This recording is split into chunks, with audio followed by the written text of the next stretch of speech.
Și în Ioan, în capitolul 11, ne este relatată întâlnirea dintre aceste surori și Domnul Iisus Hristos. And the theme of resurrection came up.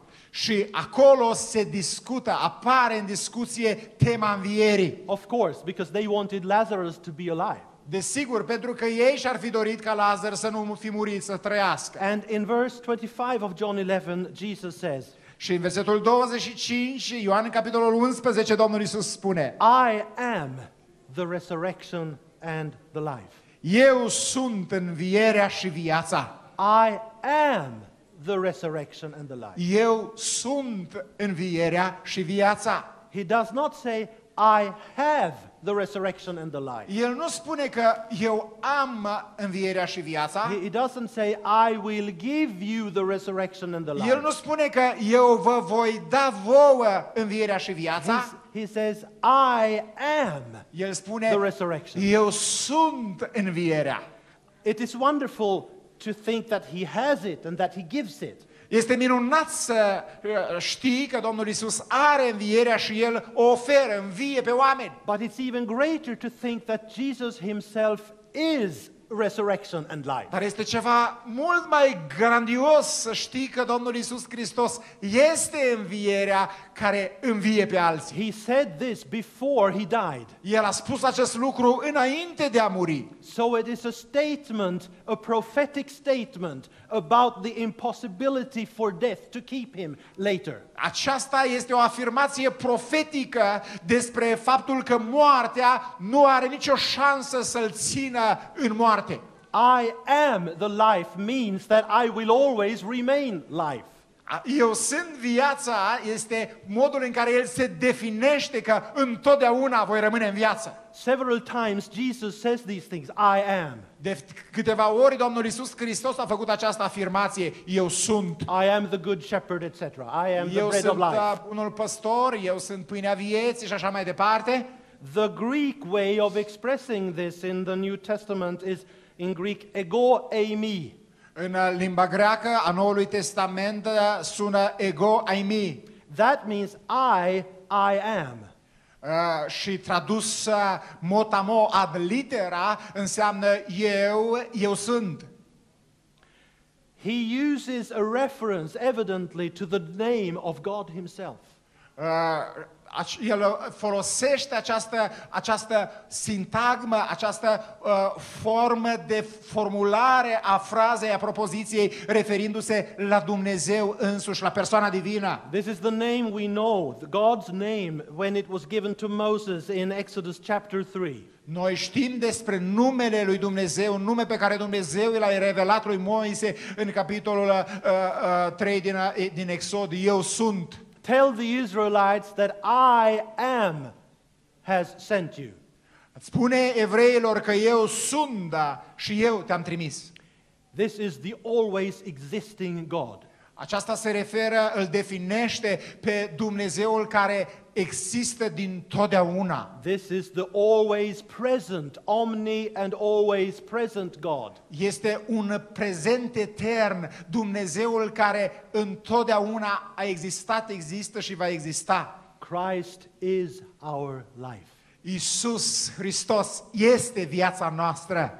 This is also the proof of our future victory. De asemenea, acest lucru dovedește victoria noastră la timpul viitor. As it is the key to our victory here and now. Dar de asemenea este cheia pentru biruința noastră acum și aici în această viață. Because secondly, we already live the life of the resurrection. Pentru că în al doilea rând noi toți trăim o viață înviată, experimentăm învierea în viața noastră. In Ephesians chapter 2, Paul has a discussion of the grace that has reached us. În Efeseni, capitolul 2, în epistola, apostolul Pavel vorbește despre harul care ne-a fost împărtășit, ne-a fost dat. I will not read it at this point. Eu nu voi citi acum. But I challenge you to read chapter 2 of Ephesians to see what a glorious what a glorious gift we have received in Jesus. Dar vă provoc să citiți capitolul 2 din Efeseni, să vedeți ce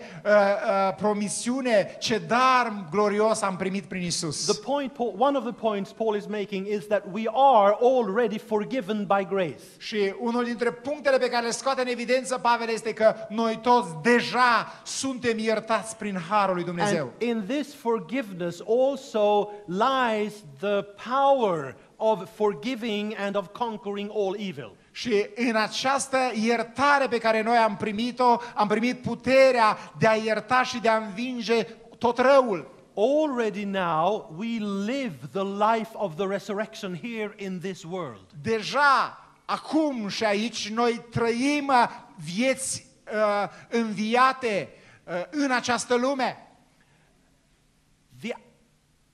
The enormous power that brought Jesus back from the dead is active in our lives. Puterea aceasta enormă care l-a ridicat pe Domnul Isus din morți este activă în viețile noastre acum. It opens tremendous possibilities for us to conquer what is destructive. Și aceasta ne deschide posibilități enorme pentru a învinge orice provocare. Perhaps you experience despair in your life. Poate unii dintre voi experimentați disperări în viața voastră. Life is difficult. Pentru că viața este dificilă. There are times when our hearts bleed because we are in despair. Sunt situații în care inimile noastre sângerează pentru că noi suntem disperați. There are times when the ocean would become more salt if we let our tears drop in that water because we have such a difficult time. Sunt împrejurări în care oceanul ar deveni mai sărat dacă am lăsat ca lacrimile noastre să curgă acolo, pentru că așa de mult plângem. The power of the resurrection will bring you back from despair if you allow it freedom. Dar puterea învierii Domnului Isus Hristos te va scoate din disperare dacă îi vei da voie acestei puteri să lucreze. So give your despair to the risen Christ who is Lord and Messiah. Sau de aceea dăruiește-L pe Hristosul înviat, pe Mesia, disperării tale. He can revive you. El te poate învia. I know this by very strong personal experience. Eu cunosc acest lucru printr-o experiență foarte personală. I also know that in illness the power of the resurrection can keep you vivid and alive. Eu știu că și prin dureri și boli fizice, puterea învierii te poate revitaliza și ține în viață. Perhaps your head is bowed and your eyes are down because you are suffering from illness. Poate că umbli cu privirea plecată și capul în jos, deoarece ești bolnav de o boală fizică. It is normal because we live human lives in a destroyed world. Este normal să fie așa pentru că noi trăim vieți omenești într-o lume care s-a degradat din pricina păcatului. But the great message is that the resurrection of Jesus and that power can help you in your illness, through your illness. Dar mărețul mesaj pe care noi îl primim este că prin învierea Domnului Isus Hristos noi putem ieși biruitori și în mijlocul durerilor de natură fizică și a bolilor. I know it is true. Eu știu că acest lucru este adevărat. I stand here before you today with a diseased heart. Eu stau în fața voastră în această zi suferind de o boală serioasă de inimă. I have touched the thin veil between life and death because of heart failure in my body. Eu am atins granița aceea foarte îngustă dintre moarte și viață când inima mea a suferit un grav accident vascular. Just like you, I know that this might be my very last day because my heart might fail this afternoon. Și ca și tine, și eu mă gândesc că ziua de azi poate este ultima, că inima mea se va opri în această dupămasă. I don't like that. Nu-mi place că nu mi-aduc aminte I de don't asta. want to be ill. Pentru că nu vreau să fiu bolnav în continuare. I don't want to die yet. Și nu vreau să mor chiar acum. But I can refer to the power of resurrection to live on with my illness in joy. Dar eu mă pot baza pe promisiunea învierii și să trăiesc cu această boală fericit.